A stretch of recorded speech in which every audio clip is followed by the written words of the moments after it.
All right, good morning. Good morning. So lots of email and office hours and Discord activity in the past 12 hours. But I think most people are in good shape on programming assignment 1. Um, so about a quarter of the submissions were missing as of 8 o'clock this morning, and a number of those missing submissions got corrected in office hours, so that's good. Um, but if you got a note from me saying that your submission was not available at 8 o'clock and you haven't already come to office hours and talked to me about this, I don't know what to tell you. Because I gotta have access to your stick program to be able to grade it, and so I mean, if you have questions, you can ask them right now. I'm planning to go through some quick examples in class here of how to deal with the more common Git issues that people are running into.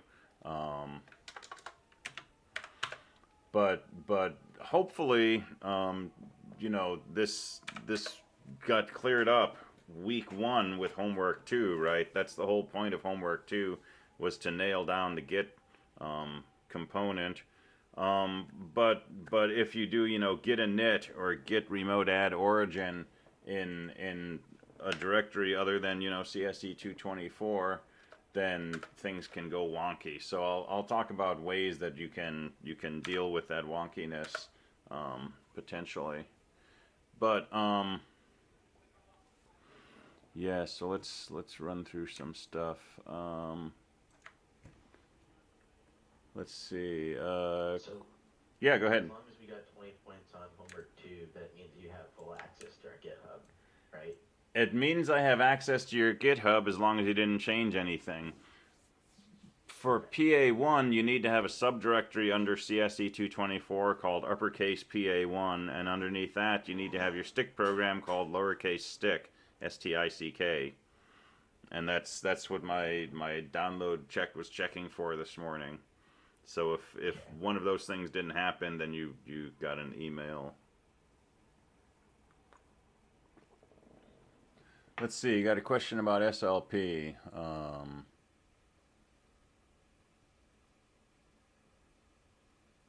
So as I said with SLPs, right? The goal is to definitely push yourself. Definitely try to do something that you don't already know how to do, right? You don't want your SLP to be something that, like, I can sit down, the day before it's due and bang this out, right? You want it to be something that you're gonna have to hit your head against, a lot.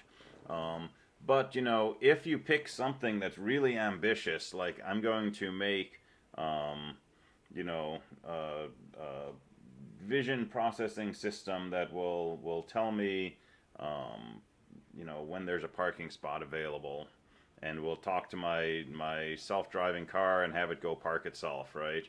Um, Probably super ambitious, right? But you can explore what that would take and try to work out enough details this quarter, right, during fall term, so that by the end of fall you can do a more realistic job of figuring out what the scale should be for winter and spring. And if you have to dial it back, that's totally fine. That's not a problem at all.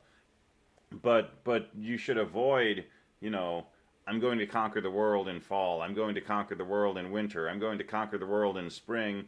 2 days before the spring presentation, oh, I don't know how to conquer the world. Can I you know, do something on paper that'll take me 2 hours to do, right?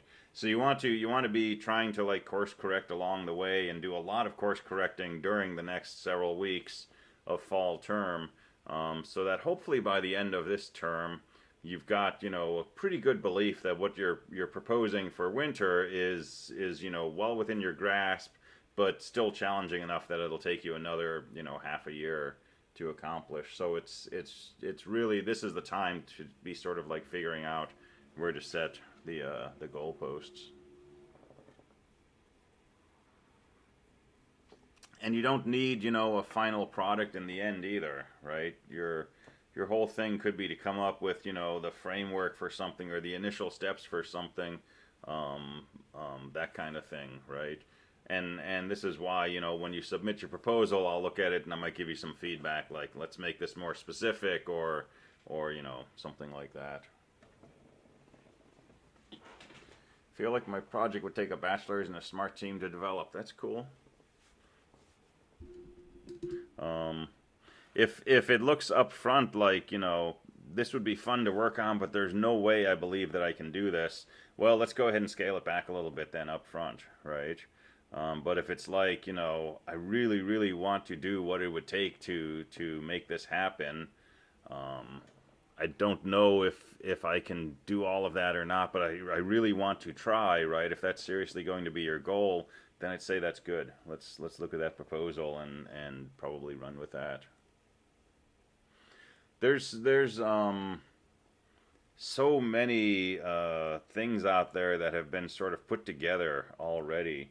So like computer vision, there's like an open computer vision OCV package that is really, really pretty sweet, and you can get kind of a hello world of computer vision up and running without too much work.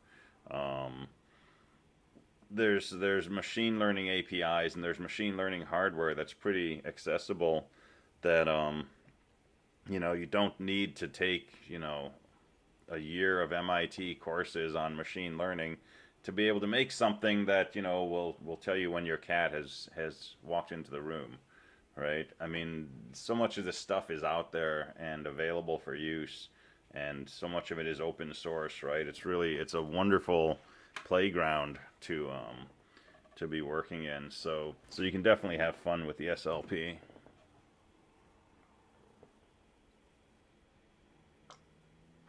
All right, send me an attendance note, please. Let me know you're here.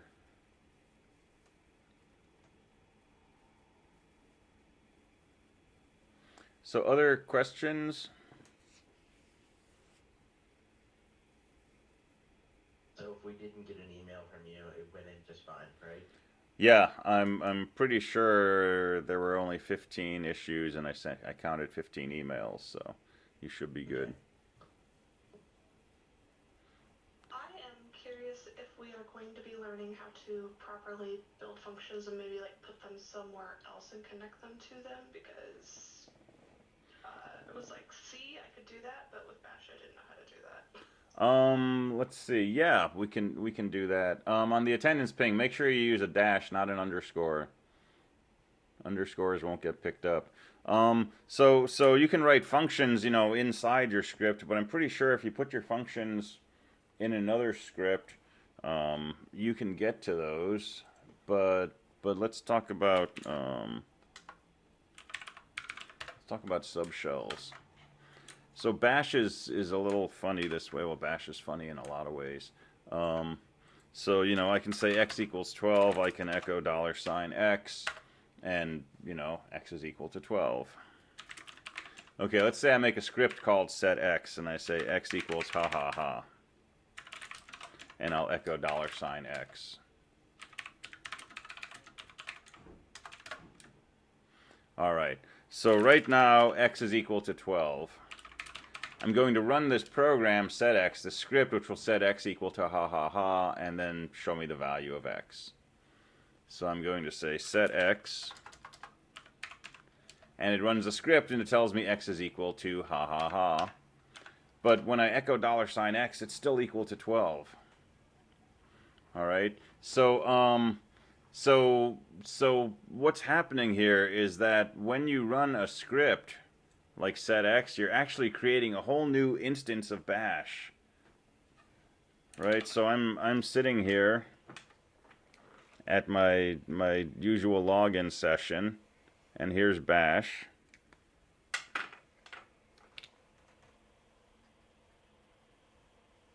And here's my prompt, and when I say, you know,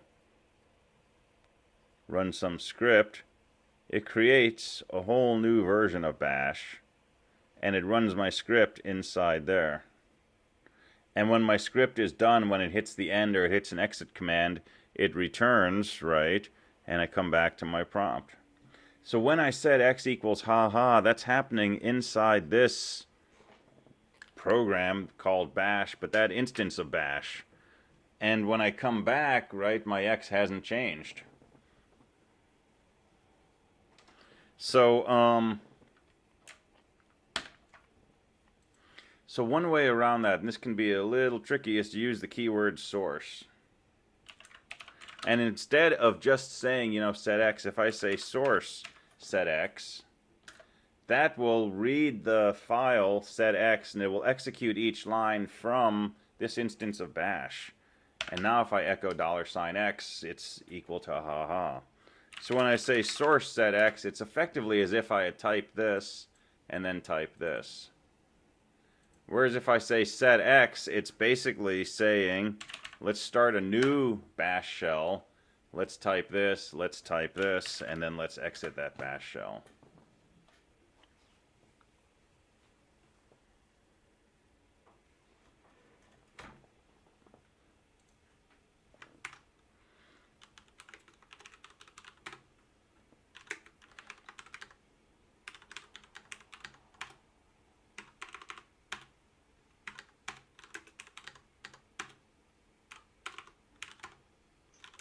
So feasibly, this would definitely be able to work in a program. You could basically be able to call in whatever you had within that specific file. Yeah, so let's see.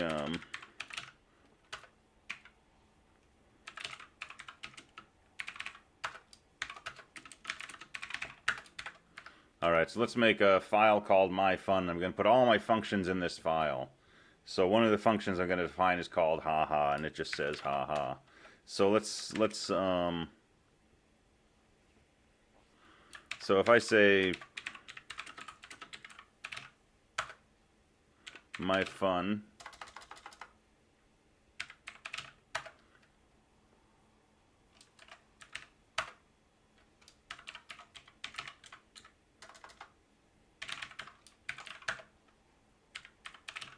so if I say myfun, oh, gotta spell function right.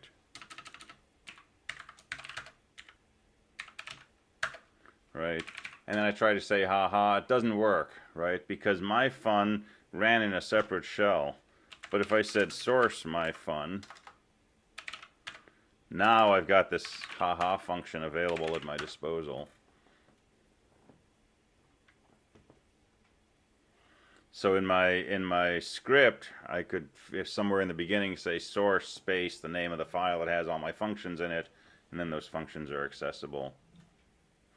And that's not a bad way to do it, but it's also not bad to actually put all those functions inside your script, unless you're talking about like thousands of functions, in which case you may not want to be doing it in bash.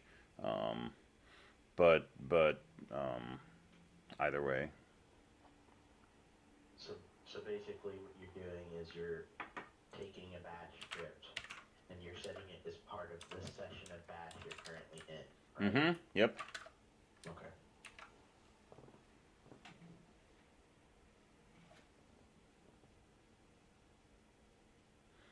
All right.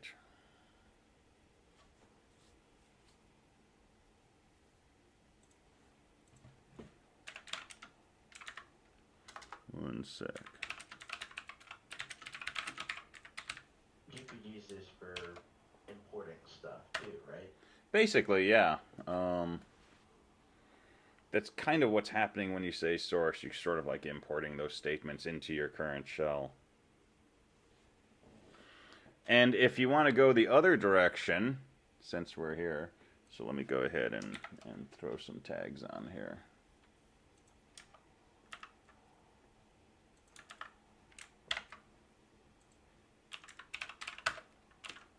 If you want to go the other direction, which is to sort of export your stuff, there's actually a command called export.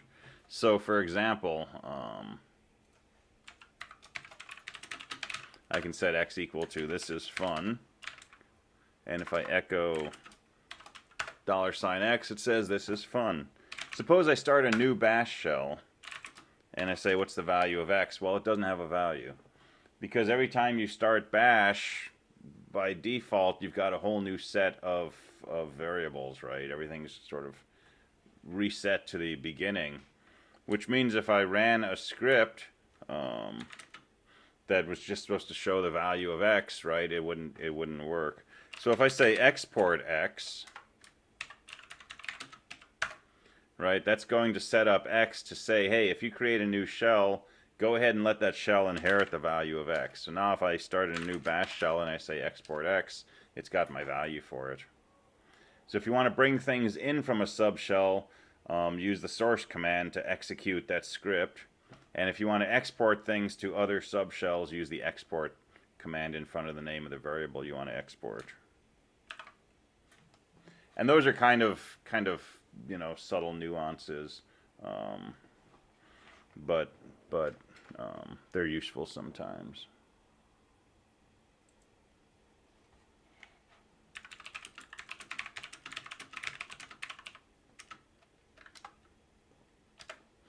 All right, so that's the business of subshells.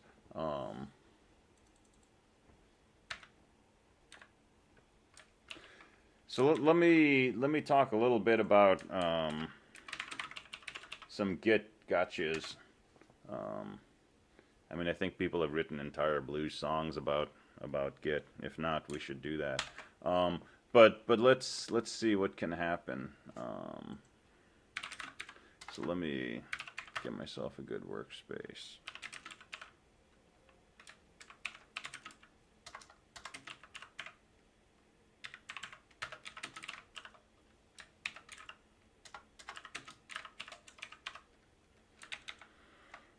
It's Typo Friday. All right, so here's my CSE224 directory, and in the beginning of the universe I said git init, and I made a homework 002, and I made a readme, and then I did a git add readme and a git commit. And then somewhere in the beginning of the universe, shortly after I did git init, I did a single git remote add origin, right? So git remote add origin git at gitlab.com :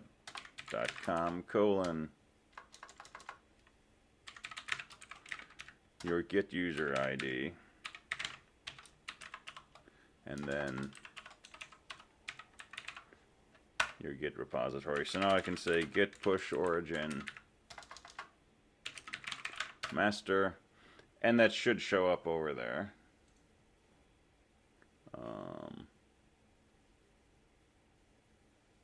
If I spell my name correctly. All right, so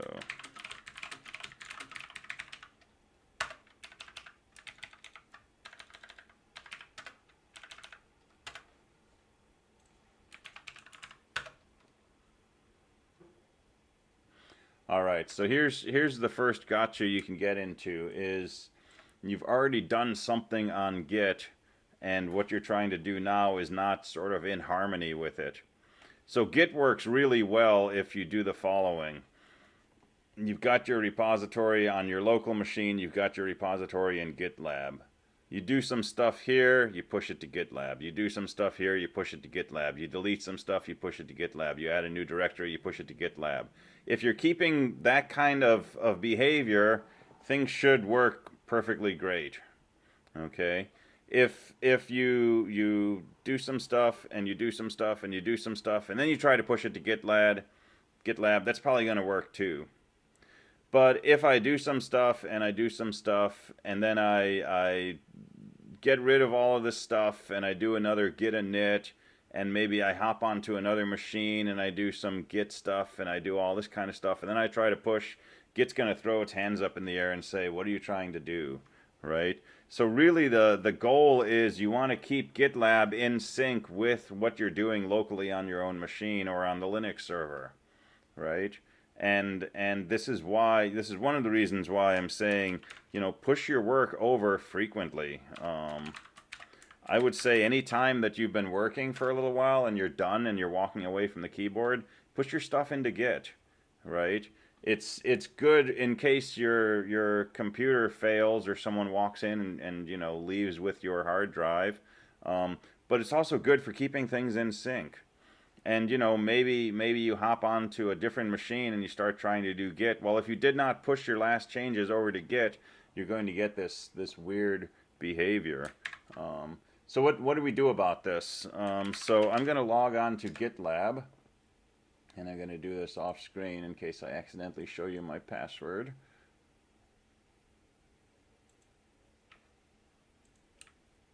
I tried live streaming my lectures once a number of years ago, and within like 15 seconds I had live streamed my password, so it never hurts to do things off screen.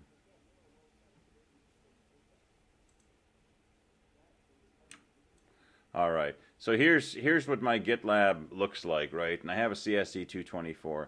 As long as you know that you've got your current version of your code on your own machine, and that's correct, right? You always have the option of just getting rid of this repository, right? So go to Settings, come down to the end, go to Advanced, go down to the end, say Delete Project, ignore the scary message if you're living dangerously, and just delete that. All right, and then if I go ahead and I do this git push origin master, that should work. Right, and that's like totally starting from scratch. And now I can make a dir PA1. I can go into PA1. I can make my stick file. And when I want to push that over, git add star, git commit, git push origin master. And it's just these three commands: git add star, git commit, git push origin master. Just do those every time you make a change. But if you do something funny like git init, right, Git's going to get confused because now I have a new repository sitting inside my old one. And, also I put this PA1 under homework 002, which I shouldn't have done. So my repository is totally messed up right now, right? So how do you get out of this, right? If things are just totally whacked, right? Hopefully, you've been pushing this over along the way, and this is not, the morning that the assignment is due. So what can you do? Go back up here. Okay, my PA1 should not be here. My PA1 should be under CSE224. So I can say move PA1, and I could say /home/nic/CSE224. And it would move it under that directory. I could also just say ... because that would also mean my home directory, but let's do it like this. All right. So now I'm in my homework 002, and if I go up here, I've got a homework 2 and I've got a PA1.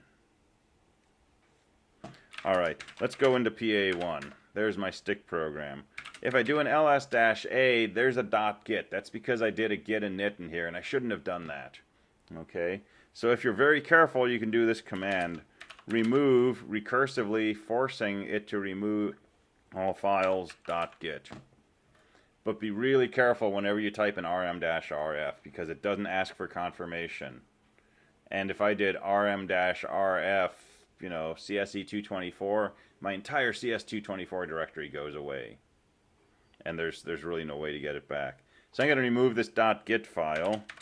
I've got my stick file sitting in here. Okay, this looks good. So what am I going to do? I'm going to do git add star, git commit, and git push origin master. And that still worked, right? So if I come over here to GitLab and I look at my new CSE224, it's got a homework 2, it's got a PA1. PA1 has my stick program, and homework 2 has a README, which says hello. Right? If you do this, if you delete your entire CSE224 project and just remake it from scratch, don't forget, go back in, add me as a reporter. Right? So find Nick Macias and go ahead and add me in.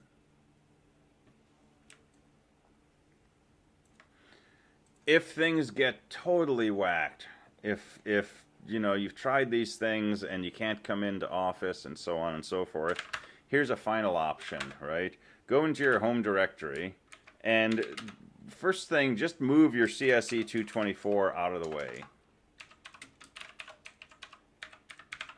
Right? So move will rename. So I'm going to rename this directory to CSE224-old. And I'm doing that in case something goes wrong. I've got all of my stuff underneath this directory, right? I've got my homework 2, I've got my PA1, I've got my stick, and so on. Now just go back to, you know, homework 2 and just start from scratch. Make your CSE224, go into CSE224. You don't need homework 2 in here anymore, right? Because that's already been graded. So I'll make dir PA1. I'll go into PA1. And now I'm going to copy from my home directory CSE224 old PA1 stick. I'm going to copy that into my directory. So now I've got my stick program. Alright, now I'm going to go back into CSE224. I'm going to do git init.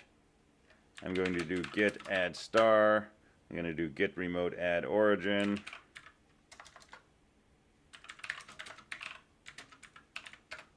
Which was up here. And then I'm going to try my git push. Now this may or may not work depending on what state my repository is in at GitLab. So if this doesn't work, I'm going to go back to GitLab, delete that project, and then go ahead and do this.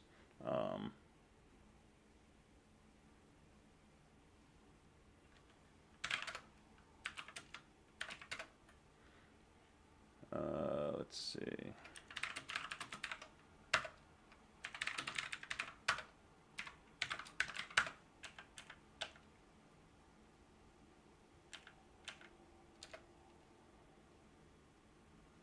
All right, so I'm getting this business again because, you know, Git is out of sync.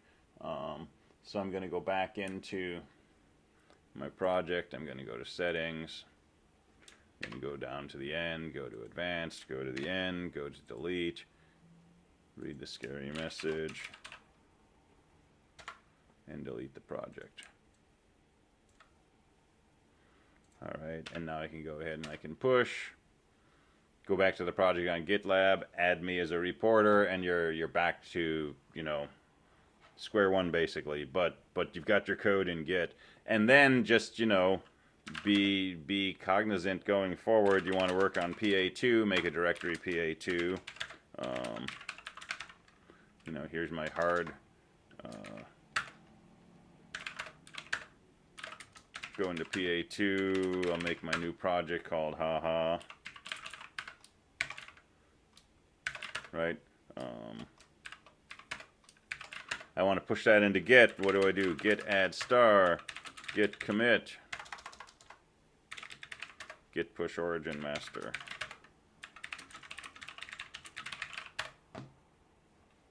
And you're all set.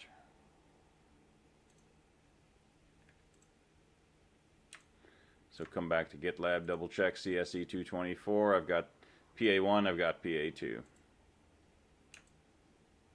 So if everything is working the way it's supposed to, Git is really easy to use, right? Just git add, git commit, git push origin master, and you can put that in a file or a script or an alias if you want, and you know, name it something like, you know, done.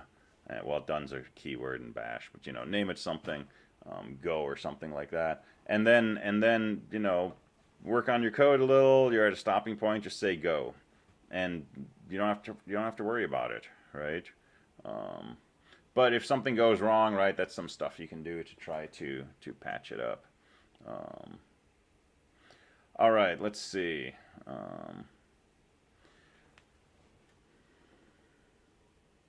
did a loop that went over the main 3 parts of the code with gate variables. It worked out somewhere. Okay, cool.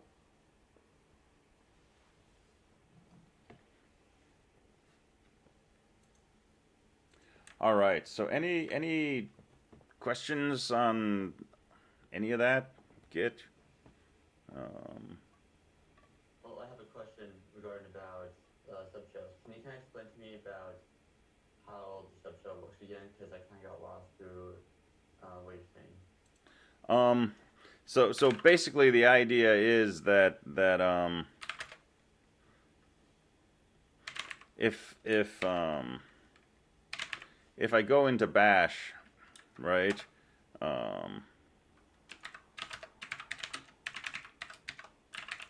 if I set up aliases, if I do all this stuff that I can do in bash, right?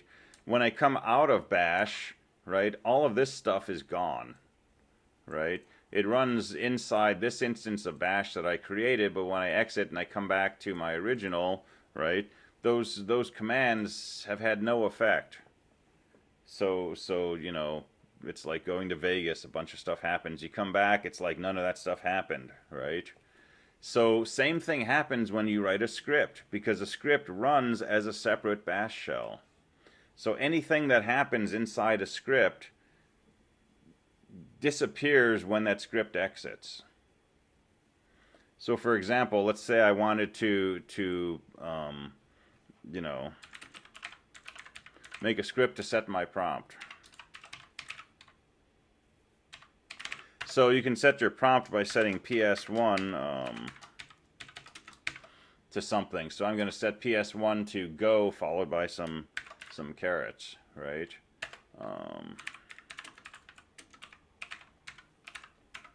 So if I execute this command, right, well, it did do what it was supposed to do, but that was in a different subshell. That was in a bash running underneath my current bash.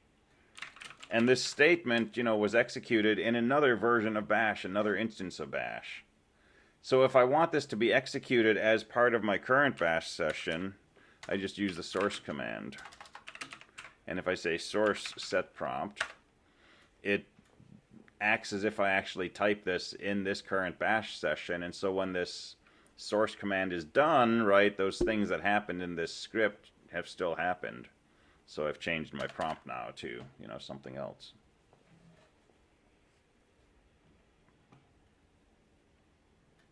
All right, thank you. Yeah, you're welcome. All right. So aside from PA 1, 2, 3, 4, 5, we don't need to create any of the directories for this course. Is that correct? I believe that's correct. And you don't need to put your SLP under Git. But if you're writing a lot of code, you know, and you can do that.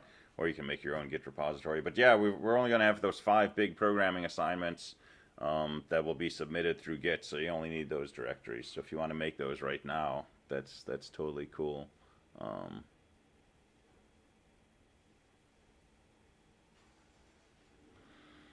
All right. Yeah. If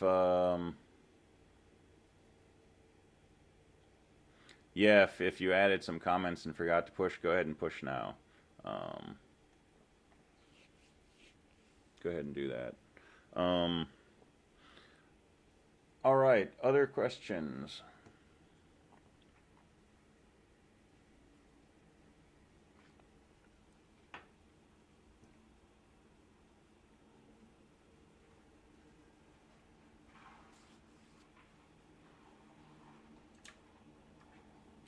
So if I want to set my prompt back to what it used to be, right, there's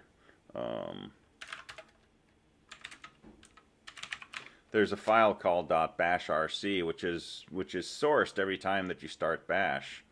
And this is where, for example, I set my history size to be 2000, right? And this is where I create some commands.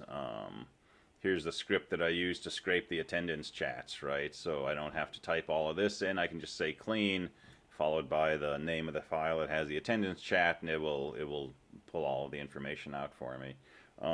Here's where I set my prompt, right? So I set it equal to that, unless I'm root, and then I set it to a number sign.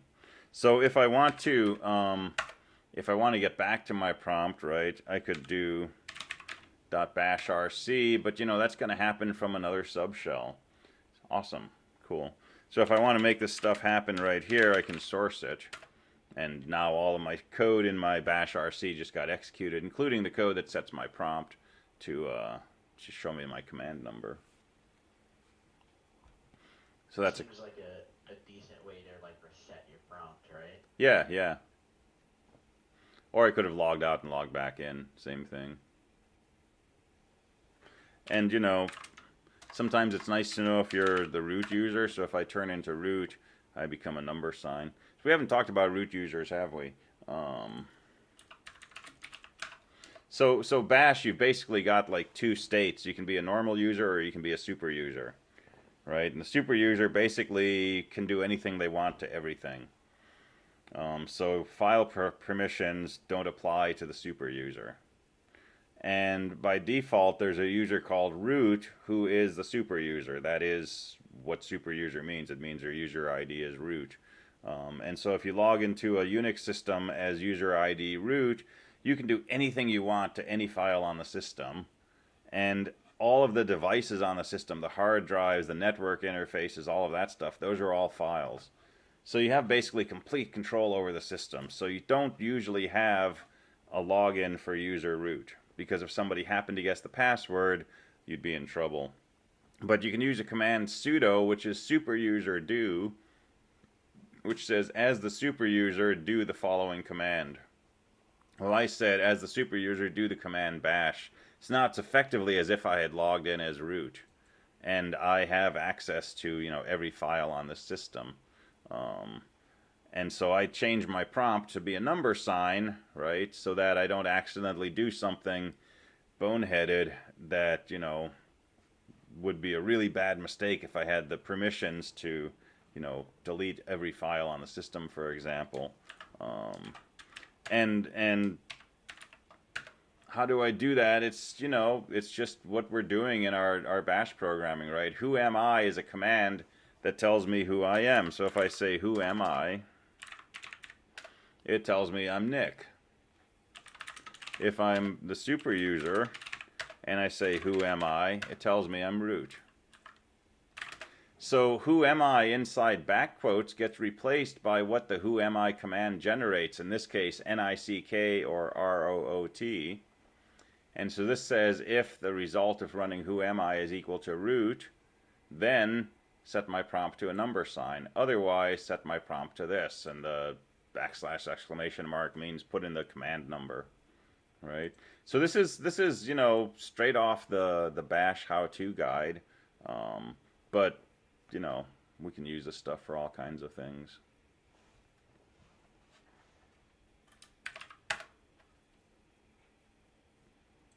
And one of the nice things about running your own Linux system instead of, you know, just working on the Linux server for the course is that you can make yourself root, and you can explore all the things that, you know, an administrator would do on your system. You can create new user accounts, you can install new software, all that kind of stuff. And that's all experience that you want to get when you can, because it'll help you down the road.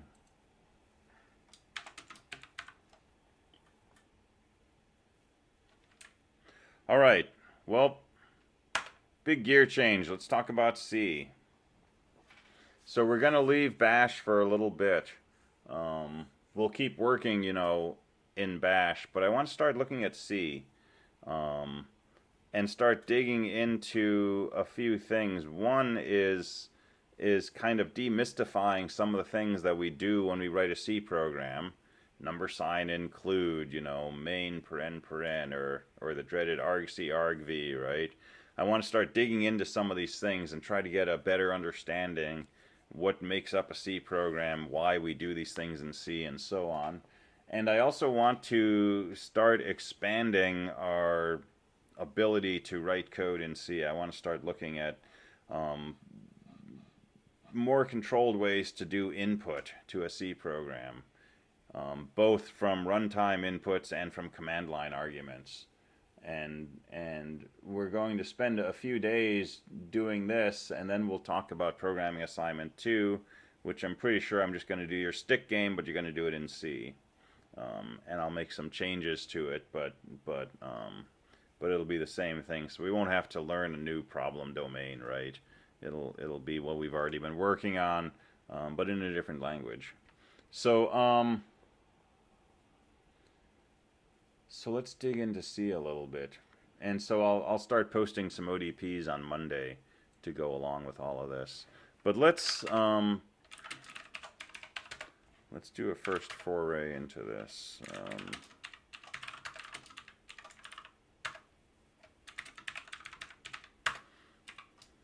So here's our typical hello world for C.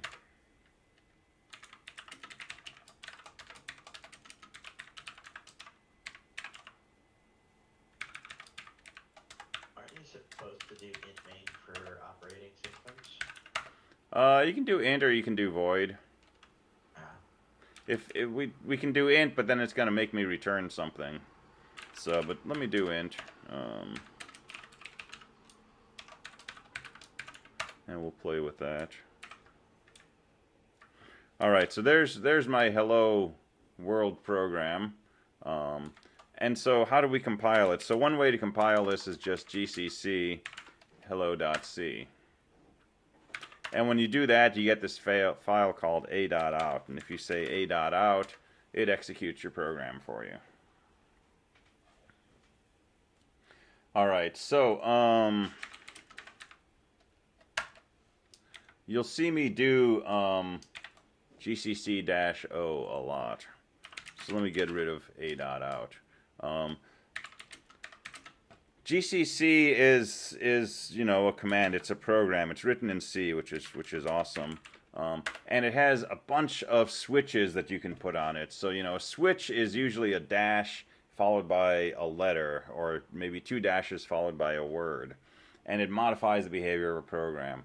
So up here in the synopsis, GCC, they list a few of the switches, right? For example, I can say -w and control what kinds of warnings the compiler will give me. I can say -i and specify a directory of files that I wanted to search in for includes. But the one I'm interested in here is -o output file. Right? So what is GCC doing? You have a source program. It's usually called source code. And it would typically be file.c. And you run this through this fuzzy looking thing called a compiler. And it generates some sort of output file, which is sometimes called an executable. And if I don't do anything other than just say GCC, this is called a.out. But if you're going to write 50 programs, you don't want all of those to compile into the same a.out, right? So what we do is we say GCC-o, and in this case I would say file, and that says, hey, when you make this output file, instead of calling it a.out, call it whatever I specified here, in this case file. And a pretty typical protocol is if I have a source file named file.c, the executable will be called file. If I have a source file called goodmorning.c, the executable will be called goodmorning. And so I have a source file called hello.c. I'm going to call the executable hello. And the way that I tell GCC what to call the executable is to use this -o switch. So I'm going to say GCC, name my output file hello, and here's the file I want to compile, hello.c. And now if I look, I've got my source file, hello.c, and I've got my executable file, hello. And if I say hello, it runs my C code. Here's something I have a question for you. Mm-hmm. When I was experimenting back in the C class with C, I would always put my -o at the end. That's totally fine. Does it really matter where you put that tag? No, the only thing is your output file name has to come right after -o. So I could say -o hello at the end, I could say it in the beginning, I could say it in the middle if I had multiple files. That's totally fine. To that effect, I've tried to use things like glib in my own time, which is a library for C. It didn't really matter where I put it in the argument. It didn't really matter where I put it, put the -o. Is that okay? You can just put it pretty much anywhere, right? Pretty much anywhere, as long as the thing right after -o is the name of the output file.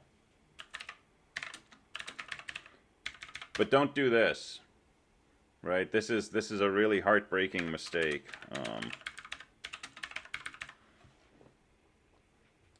Right? This is a legal thing to type in bash, but what is this going to do? based on what we've just said, what am I asking GCC to do here? To compile the file that's not named.c. Yeah, I'm asking it to compile this file called hello and put the executable into something called hello.c. And if I do that, it gives me some weird messages. And I say, oh yeah, I messed up. I should have done it like this. And I get a worse message. And if I look, I have no hello.c anymore. And that's horrifying, right? Because what I said was compile this thing and put the output in hello.c. Well, this is not C code. This is not a thing that can be compiled. But before it started to do that, it got rid of this file so that it could write the executable into that. And then it tried to compile this, and it said, oh, there's some errors, I'm not going to compile it, but hello.c already got deleted. So if you're lucky, you go back to Git and you pull down your copy of hello.c, right, and you're good to go. If you're really lucky, you're editing in a separate window, and so I'm just going to go ahead and rewrite this, and now I've got my hello.c back. If you're very unlucky, you're trying to remember what you wrote and you're typing it back in from memory. So be careful with that, right? So don't do that. Don't do that.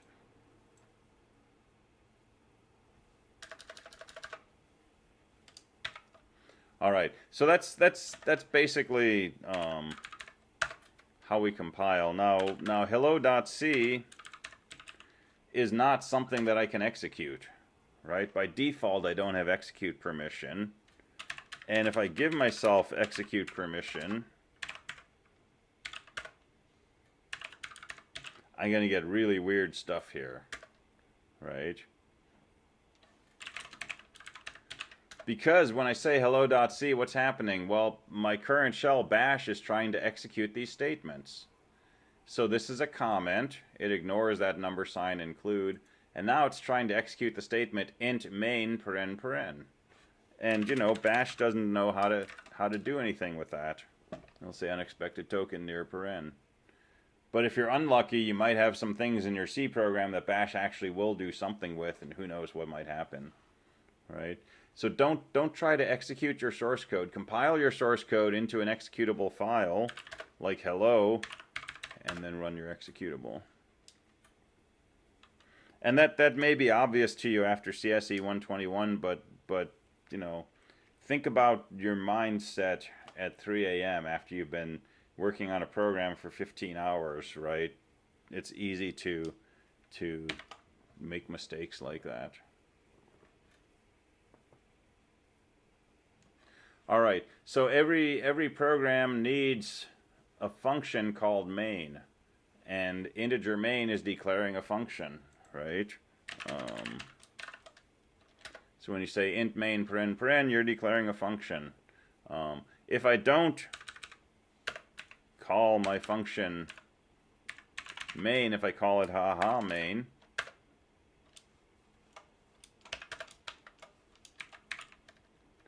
right? I try to compile it, I get a weird message. And this message, if you look at the second line, it says undefined reference to main. When I compile and I try to make an executable program, the compiler is looking for my main function, right? Now there's no errors inside here, and there's nothing wrong with having a function called haha main, but in this whole file there's no function called main, and the compiler is saying, hey, I'm looking for main, I don't see it. And so it didn't give me an executable file. So main is just the understood name of the main program. And whatever I put inside main, that's what's going to run when I type in the name of the executable.